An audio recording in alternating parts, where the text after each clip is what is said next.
Let's look at the Lions-Bears game, the aftermath, and everything we need to look at moving forward.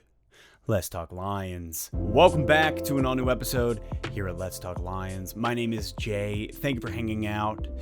Big shout out to a brand new Patreon subscriber, Jack Hayes. Thank you, my guy, for subscribing. And for all of you who are subscribers via Patreon, I do appreciate it. Now, let's take a look at yesterday's game. Kind of just take a quick peek, some of the really ugly things that we saw from it. But then, kind of moving forward, I want to be looking forward, what we have to do as fans, what we have to do as an organization, just some of the next steps as we continue forward in this rebuild. First and foremost, yesterday's game was brutal, and I think that Lions fans everywhere have the right to be quite upset with the outcome, what we saw. We went up against a rookie quarterback who just should not have been able to do what he did to us. That was a bummer. I admit I was wrong. 100% thought the Lions were winning this game. And it wasn't even out of, eyes being blind, being a fan of the Lions. Just going up against them, looking at our offense, looking at their defense, looking at Justin Fields, everything that he produced against Cleveland. Quite frankly, looking at this game, 100% believed that the Lions would win this. Did not have a shadow of a doubt. And, well, I was wrong.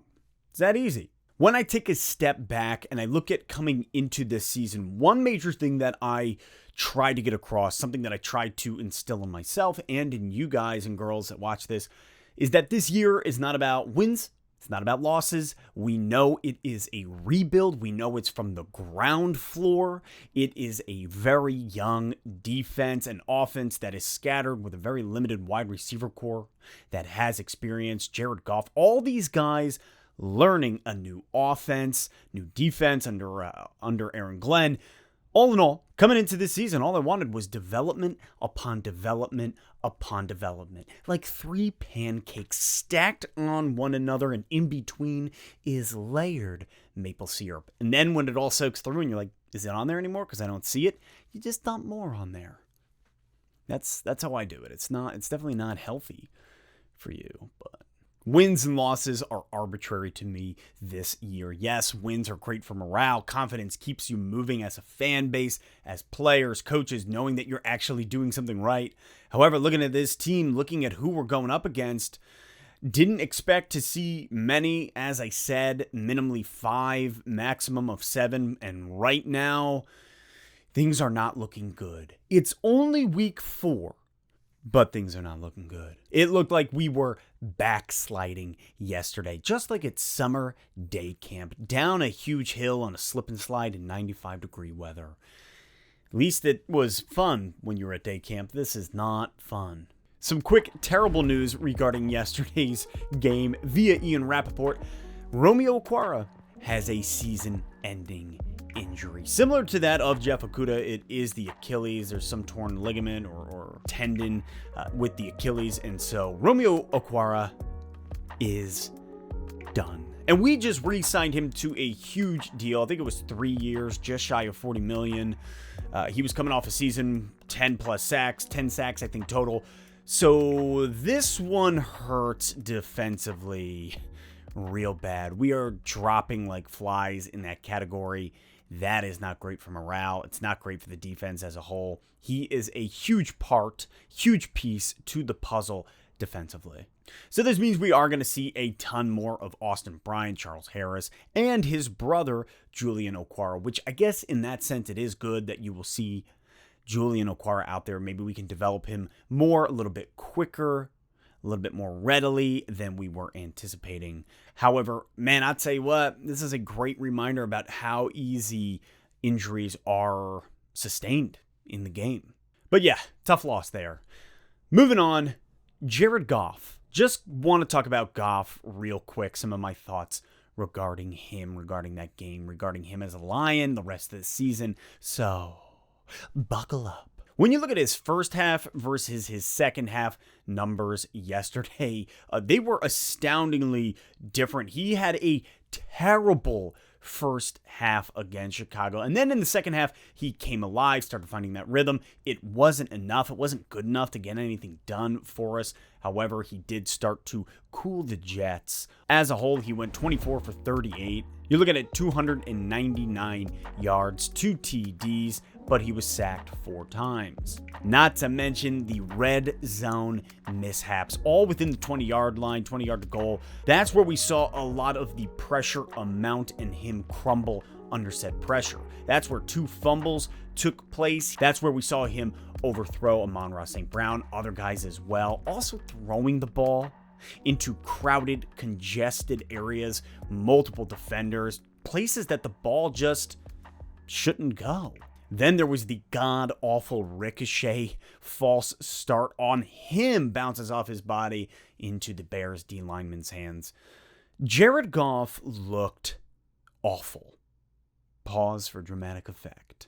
Just a very, very poor performance from a guy who is trying to keep his NFL career alive as a starting QB. And right now, that career is entering cardiac arrest. And I'm no doctor, but 13 years ago, I was a lifeguard. And if I learned anything during that time, it's that that's not good. You don't want to be in that cardiac arrest. Not good for the body. Not good for the body, or the mind, or the soul, I suppose. Goff is more than struggling, but to be fair, who does Goff really have to throw the ball to? And is he getting enough time to make these plays? Now, before you take me and cast me down into the pit with Daniel in the lion's den, hold up. All I'm trying to say is I really think that we have to give Goff a little bit more time. This is a brand new offense for Goff. This is a brand new city. It's a brand new coaching staff. His receivers are lack thereof. Who does he really have to throw the ball to? TJ Hawkinson? DeAndre Swift? I mean, wide receiver-wise, the best receiver on the team at this point is Khalif Raymond, a guy who was a punt returner just last year. And now I know you hate hearing me say all of that and defending Goff even a little bit, but I think there are 2 sides to this coin. I'm not letting him off the hook. I'm not sitting here and saying, oh, it's not his fault. That's not what I'm saying. What I'm trying to get across is the fact that Goff is performing terribly. However, on the other hand, he doesn't really have the pieces in place to allow him to excel and to do better. Now, I think that there is a fine line in between, and Goff should not be performing at the level that he is. I think even with what he has, we need to see more. He's overthrowing receivers. He's throwing the ball where he shouldn't, fumbling the ball, false starts, a lot of bad, and I'm not letting him off the hook. However, what I am saying is I want to see Goff have a little bit more time before it turns into 1692 and the Salem witch trials. We all look at him and say, he's a witch. Because quite frankly, he would have to be a warlock or a sorcerer because he is male, and I feel like witch is for the female. What I'm trying to say is let's give him a little bit more time. I just think it's only week 4. He's not performing where we need him to be at all. He's floundering, but if we can breathe, if we can relax, and remember that this year is not about the W's, it's not about the L's, that this is a year for development. Let's just let Goff under center, see what he can do, see if he can find a rhythm, and at what point do we say, all right, it's time to move on? Even if that is next year, even if that is week 12 of this year, whatever it is, I want to give him a fair shake. He's not doing anything to help himself, but I want to give the guy a fair shake. And I think 4 weeks in, with the limited wide receivers that he has under the new offense, it's not fair yet to say, move it along, honey bunny. And if you disagree, drop it in the comments. Tell me why. That's fine. I'm open to that conversation and that discussion. So where do we go from here? Turn all the lights down now. I know. I had to.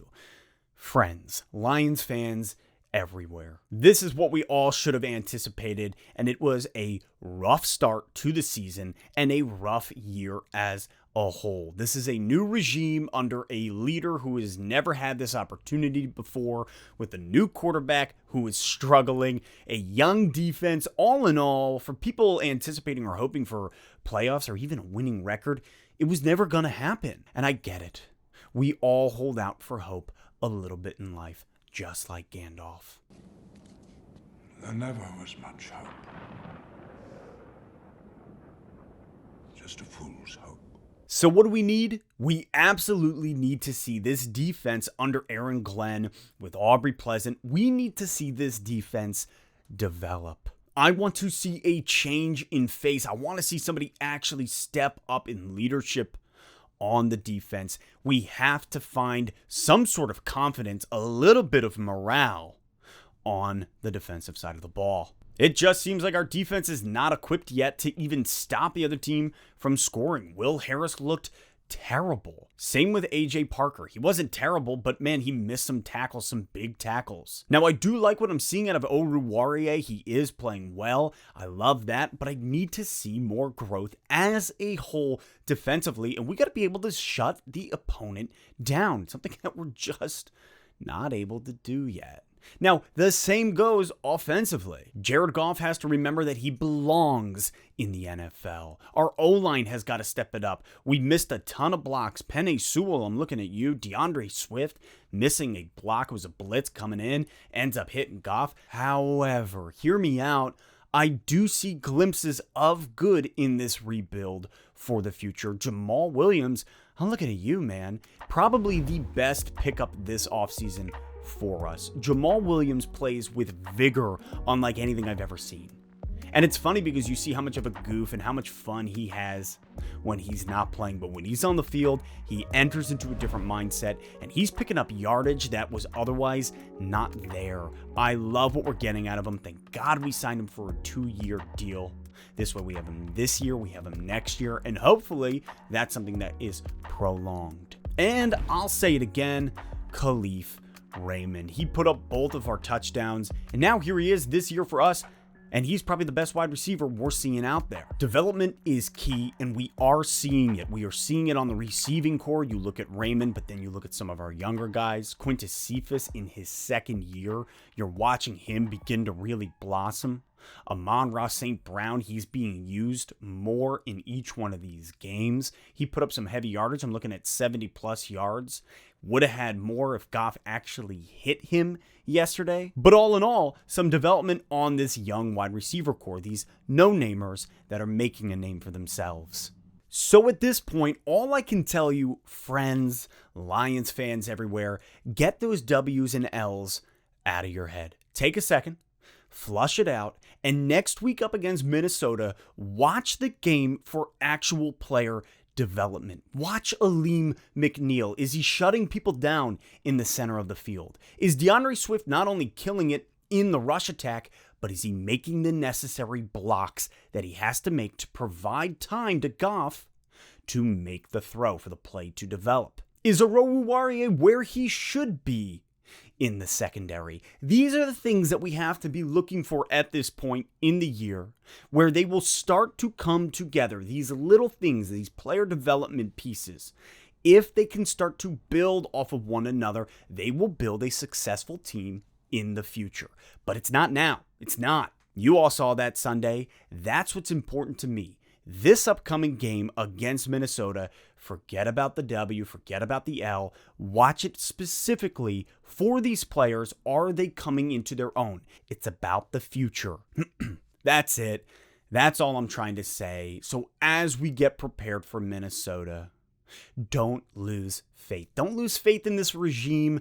Please, not yet. It's too early. We could talk later about it this year, but right now it's too early to just lose faith. Yes, there were some calls that Campbell made that, man, I did not like at all. In fact, I hated. However, it is his first time as a head coach. There's going to be growing pains that's happening. So let's all just calm down for a hot second and not lose faith. Not yet. That is it for today. So until next time, I will catch you later on Let's Talk Lions.